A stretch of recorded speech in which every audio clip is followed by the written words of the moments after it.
कृष्णाय वासुदेवाय हरे परमात्मने प्रातः कलेश नाशाय गोविंदाय नमो नमः। बोलो अरवसवा पुराण की जय। श्री सूत जी महाराज कहते हैं कि ऋषिवरों, भगवान विष्णु के कृष्ण अवतार की कथा श्रवण करने मात्र से सभी प्रकार के कष्टों का नाश हो जाता है और हर प्रकार की मनोकामना पूरी हो जाती है। द्वापर युग के प्रारंभ की बात है। काल नेम आदि राक्षस अनेक प्रकार से राक्षस योनियों में जन्म लेकर के संसार में त्राय त्राय मचाने लगे। तो उस समय पर राक्षसों के वास से पीड़ित होकर की पृथ्वी देवराज इंद्र के समीप गई और कहने लगी कि हे देवराज, इस समय राक्षसों के अत्याचार के द्वारा मुझ पर भार सहन नहीं होता, क्योंकि संसार में धर्मात्मा चाहे कितने भी हो जाएं, सज्जनों का भार पृथ्वी धारण कर लेती है, पर दुष्टों का भार कभी भी पृथ्वी धारण नहीं कर पाती। कहे देवराज, मैं रसातल को जाना चाहती हूं, जिससे संपूर्ण जीवों का नाश हो जाए। पृथ्वी ने गाय का रूप धारण किया हुआ था। देवराज इंद्र कहने लगे कि हे देवी, हम भी राक्षसों के द्वारा पीड़ित हो रहे हैं। पूजा पाठ यज्ञ हवन सभी बंद कर दिया गया है। राक्षस बार बार स्वर्ग पर आक्रमण करते हैं। हमारा भी यही दुख है। पृथ्वी देवी को लेकर के ब्रह्मा जी के पास गए और जाकर के सभी देवताओं ने निवेदन किया। गाय रूपदानी पृथ्वी को रोटी हुई देख करके ब्रह्मा जी भगवान शंकर जी के पास जाते हैं और समस्त देवताओं का कष्ट निवेदन करते हैं, पृथ्वी देवी का कष्ट निवेदन करते हैं कि हे प्रभु, आप भोलेनाथ हैं, आप देवाधिदेव हैं, आप ही हमारे कष्टों को दूर करें। भगवान भोलेनाथ कहते हैं कि पृथ्वी देवी, जिनकी तुम दासी हो उन्हीं की शरण में जाना चाहिए। भगवान शिव जी सभी देवता और पृथ्वी को लेकर के क्षीर सागर वैकुंठ धाम पहुंचे और जाकर के अनेक स्तुतियों के द्वारा भगवान विष्णु की स्तुति करने लगे। जब भगवान विष्णु की स्तुति करी, भगवान विष्णु प्रकट हुए और देवताओं से कहा कि देवताओं, चिंता ना करो, मैं शीघ्र ही अवतार धारण करने वाला हूं। परंतु भक्तों, पद्म पुराण में कथा आती है, ब्रह्मवैवर्त पुराण, पद्म पुराण और हरवंश पुराण की कथा के अनुसार भगवान विष्णु कहने लगे कि देवताओं, अब तक मेरे अनेकों अवतार हुए, परंतु इस बार दुष्टों का नाश करने के लिए श्री कृष्ण अवतार होगा, जो गोलोक धाम में निवास करते हैं, जिनके अंश के द्वारा उपजेव जास अंश गुण खानी कोटिन उमा रमा ब्रह्माणी, जिसके एक एक अंश से, राधा जी के अंश से लक्ष्मी पार्वती सरस्वती इनकी करोड़ों उत्पत्ति हो जाती है और कृष्ण के अंश से हजारों करोड़ों ब्रह्मा विष्णु महेश की उत्पत्ति होती है। उन आदिदेव नादि नारायण के पास चले, सभी देवताओं को साथ लेकर के भगवान गोलोक धाम जा रहे हैं। देवताओं को बड़ा आश्चर्य हो रहा है, आज श्री कृष्ण से देवता पहली बार मिलने जा रहे हैं। भगवान कृष्ण के स्वरूप को देवता जानते भी नहीं थे। इस ब्रह्मांड को पार करके गोलोक धाम पहुंचे, जहां पर बिरला नदी बहती है। दरवाजे पर ललता विशाखा सखियां खड़ी हुई है। कहने लगी कि आप कौन लोग हैं, अंदर क्यों जाना चाहते हैं। सभी देवता अपने अपना परिचय देने लगे। तो ललता सखी ने कहा कि तुम किसी ब्रह्मांड से आए हो। सभी देवताओं को बड़ा आश्चर्य हुआ, क्या और भी ब्रह्मा विष्णु महेश और देवता हैं। ललता सखी ने कहा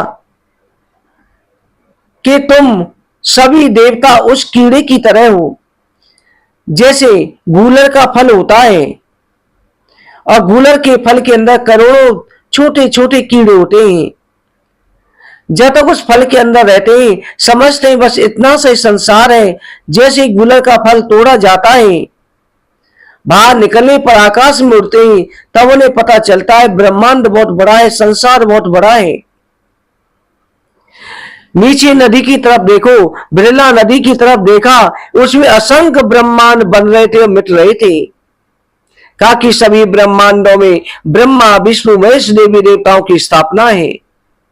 केवल सदा शिव और श्री कृष्ण ये साक्षात रूप से यहां पर विराजमान होते हैं। शिव जी का शिवलोक है जो सनातन लोक है, और भगवान विष्णु कृष्ण का गोलोक धाम है। तब भगवान विष्णु ने कहा कि हम प्रश्न गर्भ ब्रह्मांड से आए, जहां पर सबसे पहले भगवान का प्रश्न गर्भ अवतार हुआ था। हर ब्रह्मांड की सृष्टि रचना पालन श्रृंगार का भार, बारवा सृष्टि करने का भार ब्रह्मा विष्णु महेश को दे रखा है।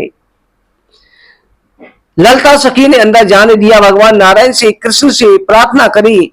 भगवान ने उस समय सभी तत्वों को मिला लिया, कहा कि चिंता मत करो, विष्णु भी तत्व उन्हीं में समा गया, 24 अवतार उन्हीं में समा गए। तभी कहा जाता है ऐसे अंश कला पुंसा कृष्णस्तु भगवान स्वयं, सभी अंश अवतार हुए। इस बार भगवान ने कहा मैं स्वयं अवतार लेने जा रहा हूं, मेरी प्रेसी श्री राधा रानी भी इस बार ब्रज में अवतार ग्रहण करेंगी। सभी देवताओं से कहा तुम सभी यदुवंश में जाकर के अपने अपने अंशों से अवतार ग्रहण करो। इस समय बहुत सारे राक्षस थे, हमें सभी शक्तियों की आवश्यकता पड़ेगी। सभी देवता प्रणाम करके चले आए। भगवान ने राधा रानी से भी प्रार्थना करी। राधा रानी ने कहा कि प्रभु जहां पर वृंदावन नहीं, जहां पर गोवर्धन नहीं, यमुना नदी नहीं, वहां मैं कैसे जा सकती हूं। भगवान ने अपने हृदय अंकुर की तरफ देखा, हृदय से वृक स्थल से गोवर्धन को प्रकट किया, जिनको द्रोणाचल के घर जन्म लेने को भेजा। भगवान ने अपनी जंगाओं से वृंदावन ब्रज भूमि को प्रकट किया, कहा कि ब्रज भूमि काशी की तरह पृथ्वी से अलग होगी, श्रेष्ठ होगी, प्रलय काल में भी इसका अंत नहीं होगा, यह हमारा निज घर होगा। भगवान ने राधा रानी से कहा कि बिरला नदी के अंश से यमुना जी उत्पन्न हो चुकी है।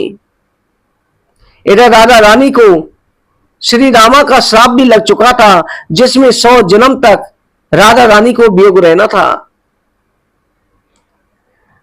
भगवान श्री कृष्ण ने अवतार ग्रहण की तैयारियां शुरू कर दी और कहा देवताओं शीघ्र ही में देवकी के अष्टम संतान के रूप में अवतार ग्रहण करने वाला हूं। श्री सूजी महाराज कहते हैं ऋषियों, इधर पृथ्वी पर कंस नाम का राक्षस था। कंस, उसकी और भी बहनें थी जिनका विवाह देवक के साथ हुआ था।